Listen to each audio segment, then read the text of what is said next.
Salut à tous les Kumba, donc aujourd'hui on se retrouve pour une nouvelle vidéo. Je vais vous parler de l'Insta360 X4.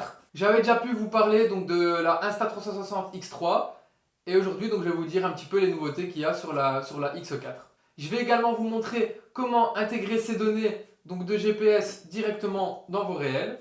Je vais vous parler aussi des meilleurs supports à adopter pour pouvoir se filmer en vélo, mais également j'ai pu tester en avant-première les derniers supports qui sont sortis et je vais pouvoir vous donner un mot sur ceci. Et enfin, je vous dirai pourquoi la Insta360 X4 c'est devenu ma caméra préférée pour se filmer en vélo. Donc alors moi cette Insta360 X4, on va plus parler de cette caméra forcément parce que c'est la caméra dernière génération, donc c'est la plus performante. Je l'ai testé avec des nouveaux supports qui m'ont permis de voir déjà un peu plus différemment l'utilisation de cette caméra. Donc habituellement, comme je l'avais pu le montrer dans ma vidéo de la X3, soit je sortais avec la caméra et le manche transparent, enfin le manche invisible ils appellent ça, la perche invisible plutôt, et je mettais pas forcément d'attache, mais du coup je le tenais en main en même temps que je tenais le guidon, donc c'est pas forcément le plus sécuritaire, même si j'arrivais à bien freiner quand même. Soit il y avait des attaches annexes pour mettre sur le guidon, pour mettre sur le cintre, etc. Mais ici avec la X4, il y a un nouveau support qui est sorti, c'est le support compteur. Et là franchement, c'est, je vais dire game changer parce que notre support compteur, on l'a toujours avec nous pour mettre notre compteur. Et là, si on peut en plus de ça installer donc la X4 dessus, et le rendu en plus il est top, c'est un des rendus que je préfère. Si on peut en plus faire ça, c'est vraiment parfait. Alors moi, ma crainte du départ, c'était qu'il ne soit pas assez solide, parce que j'ai déjà pu casser des supports compteurs quand on est dans les pavés, etc., avec la force du GPS, mais il est ultra solide, donc il ne faut pas vraiment avoir peur sur ça. Et donc c'est vraiment, je dirais, game changer. Pourquoi? Parce que en fait, maintenant je vais rouler, je sais que j'ai mon support compteur, il est là, je ne vais pas le défixer à chaque fois. Par contre, j'ai juste à prendre ma caméra ou pas. Si j'ai envie de filmer, je la mets assez facilement, même en roulant. Bam, je filme et je sais avoir des plans beaucoup plus régulièrement qu'avant si je devais prendre tous mes accessoires, etc. Donc celui-là, ça va vraiment être mon coup de cœur, ce nouveau support compteur avec la possibilité d'installer directement la Insta360. Donc il y a le support vissé, mais il y a également l'autre support, donc avec je dirais les deux trous et la vis à mettre. Et là, vous pouvez soit fixer une lampe pour l'hiver, vous pouvez soit fixer une autre caméra aussi embarquée, donc soit la Ace Pro par exemple, où les attaches sont compatibles, ou bien vous pouvez même fixer la Insta360 avec l'adaptateur dans cette position un peu plus basse.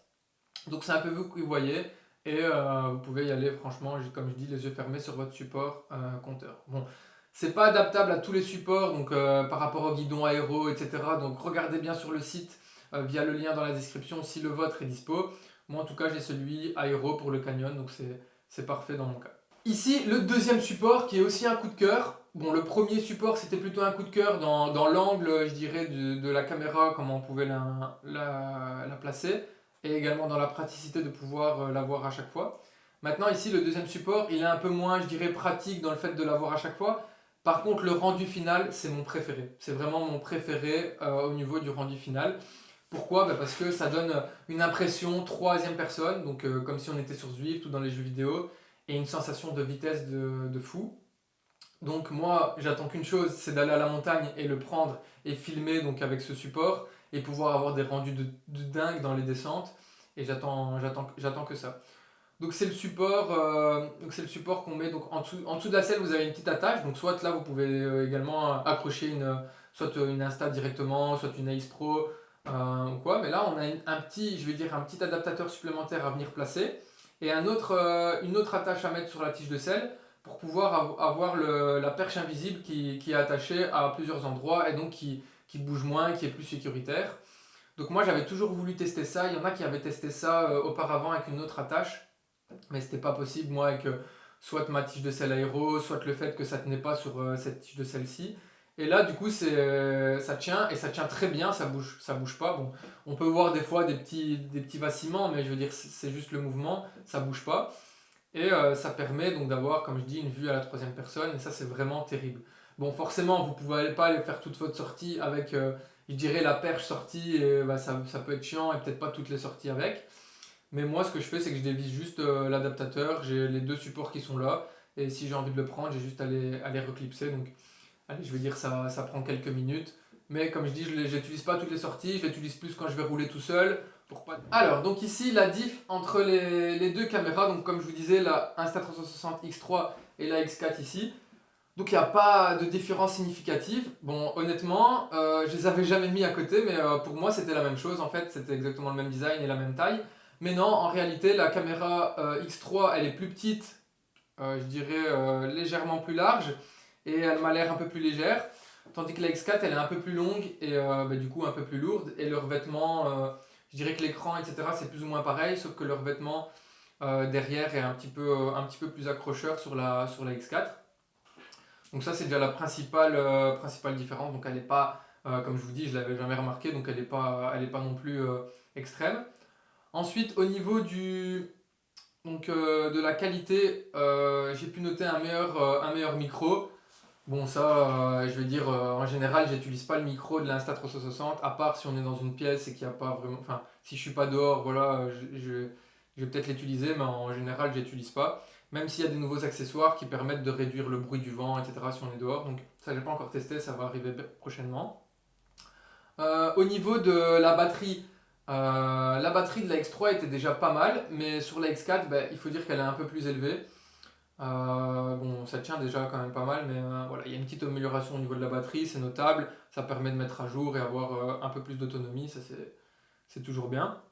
Alors au niveau également donc, des spécificités, la grosse différence, on va aller jusqu'à 5,7K avec la X3 et on va aller jusqu'à 8K en 30 fps bien sûr avec la X4.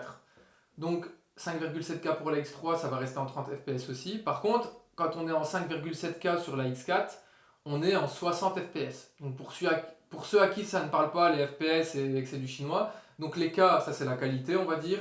Plus vous avez de K élevés, ben, plus vous avez votre qualité élevée. Mais les FPS, ça permet d'avoir, je dirais, une fluidité si on veut faire des ralentis ou des retouches enfin, en post-production. Donc forcément, si je voulais filmer en 5,7K avec cette caméra et faire des ralentis, ben, ça aurait été saccadé ou bien pas très fluide. Tandis qu'avec la X4, on peut faire des ralentis vraiment très très fluides comme avec une caméra, je dirais, un peu plus professionnelle. Donc ça, c'est vraiment chouette. Ça permet quand même d'augmenter drastiquement la qualité du résultat. Et aussi, ben, je vous dis 8K, etc. Vous allez me dire oui, mais on n'utilise pas ça. Mais forcément, plus la prise je dirais, d'information et d'image est faite avec une qualité élevée, sachant que comme vous filmez en 360, vous allez, je dirais, remodifier l'image, zoomer, dézoomer ou ce genre de choses, ben vous allez vous allez pomper sur la qualité de la vidéo finale. Donc, si vous pouvez filmer à une haute résolution, ben même si vous venez faire des modifs après, ben votre résolution finale, elle sera toujours plus élevée. Malgré que sur Instagram, si vous voulez poster, ben ça reste bloqué en HD, donc ben, vous devez quand même l'exporter en HD pour avoir une meilleure qualité. Même si plus vous filmez en haute qualité, même si vous l'exportez en HD, plus la qualité sera meilleure. Parce que si vous filmez directement en HD, vous n'allez pas avoir une qualité vraiment top. J'ai aussi une question qui me revient très très très souvent. Donc, comment je mets mes données sur mes vidéos Instagram? Comment j'arrive à mettre mes données watts, vitesse, etc. Donc, je vais vous montrer ça tout de suite. C'est en particulier grâce à Insta360. Alors, donc forcément, pour réaliser cela, il vous faut un smartphone et votre Insta360. Donc, j'allume déjà l'Insta360. Hop, je l'allume, on s'en fout de ce qui indique. Et puis, je vais directement sur mon smartphone avec l'appli donc Insta360.